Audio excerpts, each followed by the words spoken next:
जय हिंद दोस्तों, कैसे हैं आप लोग। तो आज हम बात करने वाले हैं कैबिनेट ऑफ क्यूरियोसिटी एपिसोड 8 के बारे में, जिसका नाम है द मर्मरिंग। एपिसोड की स्टार्टिंग में हम नैन्सी नाम की एक रिसर्चर को देखते हैं जो कि अपने पति एडगर के साथ पंछियों के बारे में एक प्रेजेंटेशन दे रही थी। नैन्सी बताती है कि डनलिन्स इकलौती ऐसी बर्ड है जो कि ग्रुप में उड़ती है और उड़ते समय वो अलग अलग शेप्स बनाती है, जो कि नेचर का एक करिश्मा है। जब भी कोई शिकारी बर्ड उन्हें पकड़ने के लिए आती है तो डनलिन्स अलग अलग शेप बना लेती है और कोऑर्डिनेशन में उड़ती है, जिससे कि एक भी बर्ड पकड़ी नहीं जाती। ऑडियंस देख के काफी खुश हो जाती है क्योंकि उन्होंने पहली बार ऐसी बर्ड देखी थी।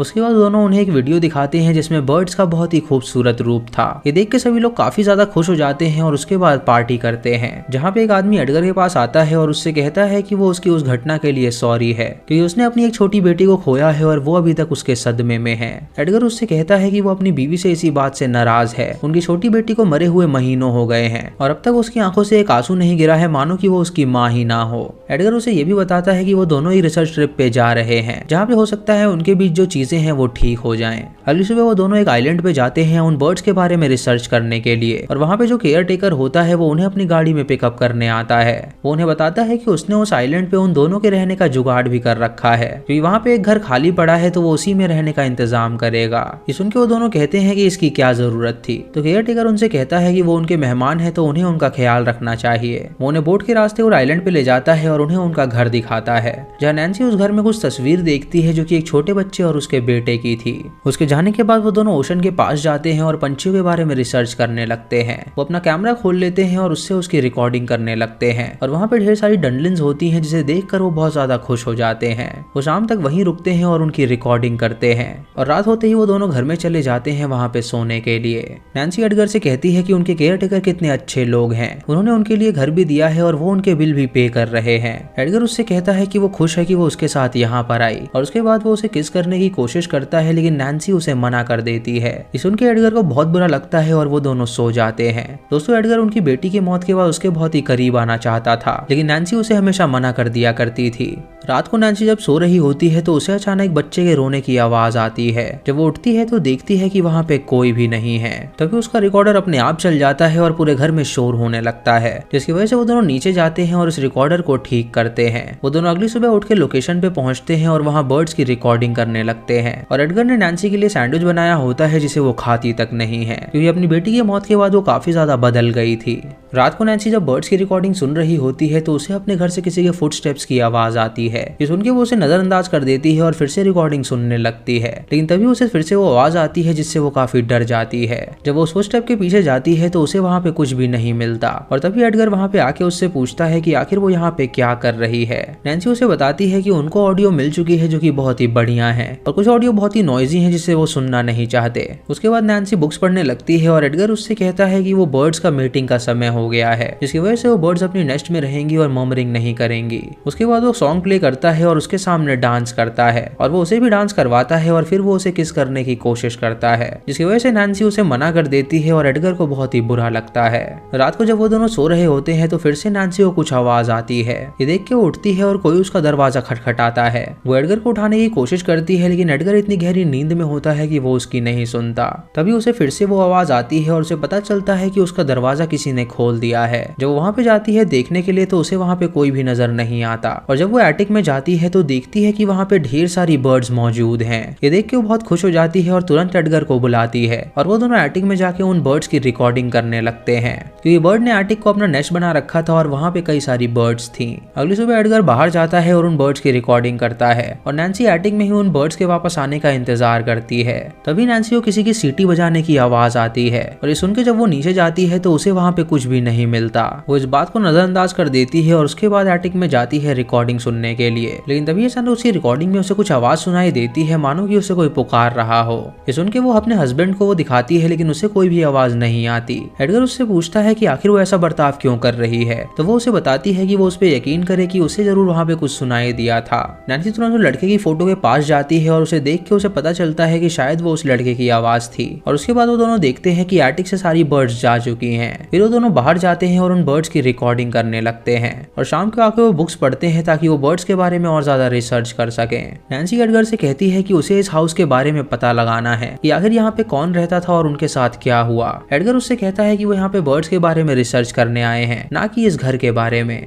ये कह के वो उसे फिर से किस करता है, लेकिन वो उसे मना कर देती है, जिससे एडगर काफी परेशान हो जाता है और ऊपर सोने चला जाता है। जब नैन्सी वहाँ पे सोने के लिए जाती है तो वो अपने बेड के पास एक बच्चे की आत्मा को देखती है, जो कि उससे कहता है कि उसे बहुत ज्यादा ठंड लग रही है। ये देख के वो जोर से चिल्लाती है और एडगर की नींद खुल जाती है। वो एडगर से कहती है कि उसे एक बुरा सपना आया था जिसकी वजह से वो उठ गई है, और वो उससे जगह चेंज कर लेती है और सो जाती है। अगली सुबह जब वो काम कर रहे होते हैं तो उसका ध्यान कहीं पे नहीं लग रहा था और वो घर की ओर ही देखी जा रही थी, मानो कि वो उसके बारे में पता लगाना चाहती हो। वो तुरंत घर के अंदर जाती है और वहाँ पे छानबीन करने लगती है ताकि वो पता लगा सके कि आखिर उस बच्चे के साथ वहाँ पे क्या हुआ था। तभी उसे वहाँ पे एक टॉवल मिलती है जिसके ऊपर वो घर और वो बर्ड बने थे, जिसे वो अपने पति को दिखाती है और उसे बताती है कि शायद जो औरत यहाँ पे रहती होगी उसने ये बनाया होगा। तो उसका पति ये देख के काफी खुश हो जाता है और उससे कहता है कि ये बहुत ज्यादा सुंदर आर्ट है। नैन्सी उसे बताती है कि उसे लगता है कि शायद उसे फ्रीडम चाहिए थी, तभी उस बर्ड्स को यहाँ पे बनाया गया है ताकि वो फ्रीली घूम सके। ये सुन के एडगर उससे कहता है कि पंछी किसे प्यारे नहीं होते और ऐसा कई सारे लोग सोचते होंगे कि उन्हें फ्री होना चाहिए। नैन्सी उससे कहती है कि वो उस लेडी को महसूस कर सकती है, तो एडगर उससे कहता है कि आखिर वो कहना क्या चाहती है।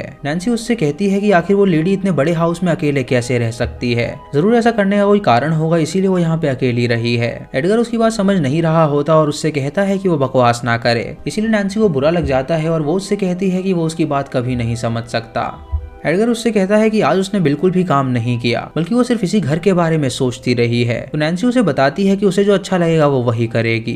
रात को जब वो दोनों सो रहे होते हैं तो अचानक नैन्सी को अपनी बेटी नजर आती है, जिसे देख के वो खिलाने लगती है और बहुत रोती है। तभी उसे अपने कंधे पे अपनी बेटी का हाथ नजर आता है, जिसे देख के वो बहुत ज्यादा डर जाती है और तभी उसे नजर आता है कि वहाँ पे कुछ भी मौजूद नहीं है। तभी उसे नीचे से बच्चे के दौड़ने की आवाज आती है और वो नीचे जाती है देखने के लिए कि आखिर वहाँ पे क्या है। उसे एक ड्रॉअर नजर आता है जिसके अंदर ढेर सारे लेटर नीचे गिरे हुए थे और ये देख के वो लेटर्स को उठाती है और उसे पढ़ना स्टार्ट करती है, जिससे उसे पता चलता है कि जो लेडी यहाँ पे रहती थी वो लेटर उसके पति ने उसे भेजे थे, जहाँ पे उसने लिखा था कि वो उसके पास वापस बिल्कुल नहीं आ सकता, क्योंकि अब वो किसी और लेडी को प्यार करता है और अब वो उसको कभी अपनी शक्ल नहीं दिखाएगा। वो लेटर देख के नैन्सी को बहुत बुरा लगता है और जब वो काम पे जाती है तो वो उसी लेटर के बारे में सोच रही होती है। वो अपने पति को इस बारे में बताती है और उससे कहती है कि वो लड़का बहुत ही बेकार था जिसने उस लेडी को छोड़ दिया था अपने बच्चे के साथ, और वो किसी और लड़की के चक्कर में पड़ गया था जिसकी वजह से वो उसे छोड़ के चला गया था। एडगर उससे कहता है कि वो शांत रहे वरना पंछी यहाँ से भाग जाएंगे, लेकिन वो उसकी बात नहीं मानती और अपनी कहानी कंटिन्यू रखती है।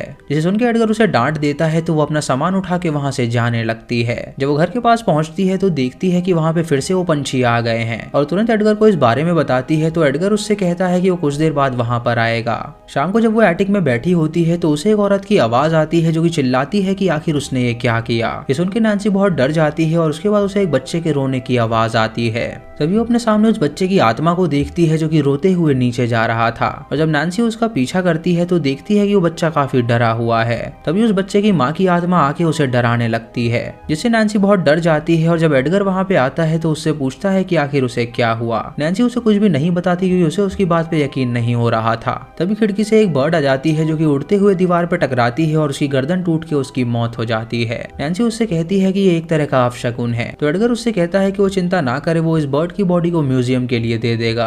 रात को नैन्सी जब नहा रही होती है तो उसे वहाँ पे कुछ आवाज आती है। तभी उसे पानी में उस लड़के की आत्मा डूबती हुई नजर आती है, जिसे देख के वो बहुत डर जाती है और तभी अचानक उसका दरवाजा खुल जाता है। उस दरवाजे के अंदर से उसकी माँ की आत्मा निकलती है जो कि उसे बहुत डराती है, जिसकी वजह से वो जोर से चिल्लाती है और एडगर वहाँ पे आके उसे संभालता है। वो उससे पूछता है कि आखिर वो बताए कि उसे क्या हो रहा है, तो नैन्सी उससे कहती है कि वो इस बारे में उससे कुछ भी बात नहीं करना चाहती। अगली सुबह वो दोनों फिर से काम पे जाते हैं और पंछियों की रिकॉर्डिंग करते हैं और कुछ देर बाद उनका केयर टेकर आता है उनके लिए खाना लेके। नैन्सी उस केयर टेकर से पूछती है कि आखिर इस घर में कौन रहता था, तो वो उसे बताता है कि 30 साल पहले यहाँ पे एक लेडी रहा करती थी जिसका पति उसे छोड़ के चला गया था और वो अपने बेटे के साथ अकेले ही रहती थी। वो मेंटली इतनी ज्यादा इल हो गई थी जिसकी वजह से वो अपने बेटे को मारने पीटने लगी थी और एक दिन उसने अपने बेटे को बाथ टब में डुबो के मार डाला था। इस बात का जब उसे रियलाइज हुआ तो उसने भी आत्महत्या कर ली। एडगर खिड़की से ये सब देख रहा होता है और नैन्सी से पूछता है कि आखिर वो उस केयर टेकर से क्या बात कर रही थी। नैन्सी उसे बताती है कि उस केयर टेकर ने उसे सारी बात बता दी है। यहाँ पे वो मदर और चाइल्ड दोनों ही मारे गए हैं, जिसकी वजह से उन दोनों की आत्माएं उसे नजर आती हैं और वो उससे कुछ कहना चाहती हैं। एडगर उससे कहता है कि वो पूरी तरह पागल हो गई है, यहाँ पे कोई भी आत्मा नहीं रहती और ये सब बस उसकी हेलुसिनेशंस हैं। और वो नैन्सी से कहता है कि वो वैसी औरत है जो कि अपनी बेटी के मरने पे भी नहीं रोई, तो वो किसी और का दर्द क्या समझेगी। रात को जब नैन्सी सो रही होती है तो फिर से उसे उस लड़के की आवाज आती है और तभी वो लड़का उसके सामने आता है जो कि उसे नीचे ले जाता है। वो लड़का वहाँ से भागने लगता है और उसकी माँ की आत्मा उसे कैद कर लेती है। नैन्सी तुरंत दरवाजा खोलती है और उस लड़के की आत्मा के पास जाके उससे कहती है कि वो बिल्कुल भी ना डरे, वो उसके पास आए, वो सब कुछ ठीक कर देगी। तभी वहाँ पे उजाला हो जाता है और सूरज की किरणें अंदर आ जाती हैं और जब उस लड़के की आत्मा उसकी बात मान के उसके पास आती है तो वो वहाँ से वैनिश हो जाती है। और नैन्सी ये देख के बहुत ज्यादा रोने लगती है क्योंकि वो आखिरी बार अपनी बेटी को गले नहीं लगा पाई थी और ना ही वो इस लड़के की आत्मा को गले लगा पाई थी। उसके बाद उसे एटिक से आवाज आती है तो वो ऊपर जाती है जहाँ वो उस लड़के की माँ की आत्मा को देखती है जो कि उससे कहती है कि ये उसने क्या कर दिया। ये कह के वो खिड़की से कूद जाती है और वहाँ से गायब हो जाती है। और तभी ढेर सारी डनलिन्स नैन्सी के पास आती हैं और उसके इर्द गिर्द घूमने लगती हैं, मानो कि उन दोनों की आत्माएं बर्ड्स में तब्दील हो गई हों और उसका शुक्रिया अदा कर रही हों उन्हें आजाद कराने के लिए। नैन्सी इससे बहुत ज्यादा रोने लगती है और उसे अच्छा फील होता है जिसकी वजह से वो अपने पति से इंटरेक्ट करती है और उससे कल रात के लिए माफी मांगती है। वो उससे कहती है कि वो उससे बहुत ज्यादा प्यार करती है, जिसे सुन के एडगर बहुत खुश हो जाता है और यहीं पे एपिसोड खत्म हो जाता है। दोस्तों आपको ये एपिसोड कैसा लगा आप हमें कमेंट सेक्शन में जरूर बताइएगा। चैनल पे नए हैं तो सब्सक्राइब करें और बेल आइकॉन दबाएं नोटिफिकेशंस के लिए। और दोस्तों वीडियो को लाइक और शेयर करना बिल्कुल मत भूलिएगा। तो मैं मिलता हूँ आपको अगली वीडियो में, तब तक के लिए जय हिंद।